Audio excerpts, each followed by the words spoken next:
Welcome to number 1 news. This is Shravani.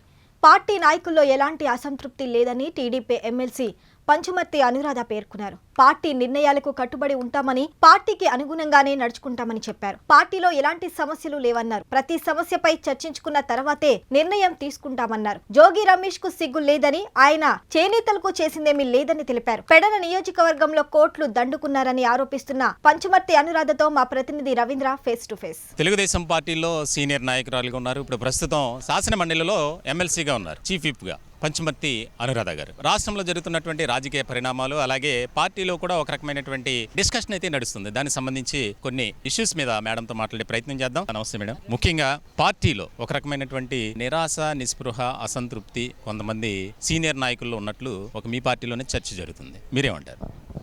Sir, అది ఊహించి చెప్తే మేము చేసేదేం లేదండి. ఎక్కడైనా ప్రాక్టికల్గా కనపడితే దాని మీద నేను సమాధానం చెప్తాను. అంటే మేడం, ఇప్పుడు ఎమ్మెల్సీల విషయంలో కానీ, అలాగే కొన్ని నామినేటెడ్ పోస్టుల విషయంలో కొంతమంది సీనియర్లు, ముఖ్యంగా ఖమ్మంపాటి రామ్మోహన్ రావు గారు కానీ, అలాగే ఇంకా కొంతమంది అలా ఉన్నారు, గల్లా జయదేవ్ కానీ, అసంతృప్తి ఉంటే వాళ్లే బయటకు వచ్చి మాట్లాడేవాళ్ళండి. అట్లాగే ఉండదు. అందరూ కూడా పార్టీకి కట్టుబడి ఉంటాము. ముందు వెనక అందరినీ కూడా ఏ రకంగా చేయాలో, ఏ రకంగా భర్తీ చేయాలనేది అధిష్టానానికి బాగా తెలుసు.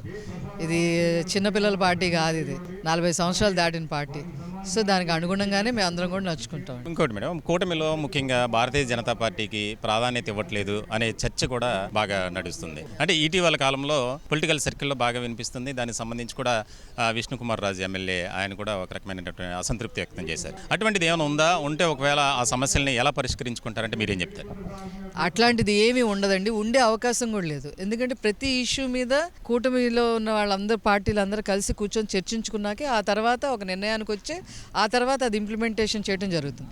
ఇష్యూ బేస్డ్గా ఉంటుంది. ప్రతి ఇష్యూ కూడా ఇష్యూ బేస్డ్గానే ఉంటుంది. సో అసలు ఎక్కడా కూడా ఒక స్టోరీ టైప్లో అట్లాగా వచ్చి అసంతృప్తి చెందడం చేయటం ఏమి ఉండదు. ఇది అన్నీ ఎవరి ప్రకారాలు పుట్టిస్తున్నారో మా తెలియదు. మరి ఇంకొకటి మేడం, ప్రధానంగా ఇటీవల జరిగినటువంటి కార్యక్రమం, మంత్రి పార్థసారథి గారు డయాస్ మీద జోగి రమేష్ గారు ఉండటం, అటెండ్ అవటం అనేది, దాని మీద కూడా పిలిచి కొంత వార్నింగ్ ఇచ్చినట్లు ఆయన కూడా మీడియా ముఖంగా మాట్లాడారు. అంటే ఇది ఏం జరుగుతుంది పార్టీలో? ఒక రకమైనటువంటి వైసీపీ వాళ్ళు టీడీపీలోకి రావడానికి ప్రయత్నం చేస్తున్నట్లు కూడా ఒక సమాచారం, ఒక ఇది జరుగుతుంది, ప్రచారం. దీని మీద మీరేమంటారు?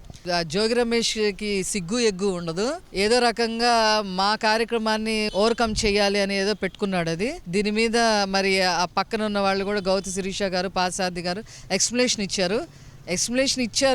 బట్ స్టిల్ ఉండాల్సిన వాళ్ళకి సిగ్గు ఉండాలి. అడుగు వాళ్ళకు ఉండాలి. జోగి రమేష్, నీకు సిగ్గుందా అసలు? జోగి రమేష్, మా అధినాయకుడు చంద్రబాబు నాయుడు గారు ఇంటి మీద దాడికి వచ్చావు, ఇష్టం వచ్చినట్టు మాట్లాడావు.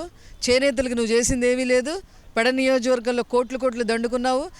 నీ పేరు మీద 700-800 కోట్లు ఆస్తుందని చెబుతున్నారు. అవన్నీ బయటకు నీకు అసలు సిగ్గులేదా? మా కార్యక్రమాలకు నువ్వు రావటం ఏంటి? Okay, thank you madam. మొత్తానికైతే కూటమిలో ఎలాంటి లుకలుకలు లేవు. మేమంతా కలిసిమెలిసి మేము పనిచేసుకుంటాం. అలాగే పార్టీ పురోగతికి, అలాగే పార్టీలో ఉన్నటువంటి క్యాడర్ అభివృద్ధికి కూడా చాలా కీలకమైనటువంటి అడుగులు వేయడానికి మేము ముందుకు వెళ్తున్నామని చెప్పి పంచుమర్తి అనురాధ గారు చెప్తున్నారు. వీడియో జర్నలిస్ట్ సాయితో రవీంద్ర, విజయవాడ. మరిన్ని లేటెస్ట్ అప్డేట్స్ కోసం చూస్తూనే ఉండండి నెంబర్ 1 న్యూస్. సామాన్యుడి చేతిలో సామాజిక అస్త్రం.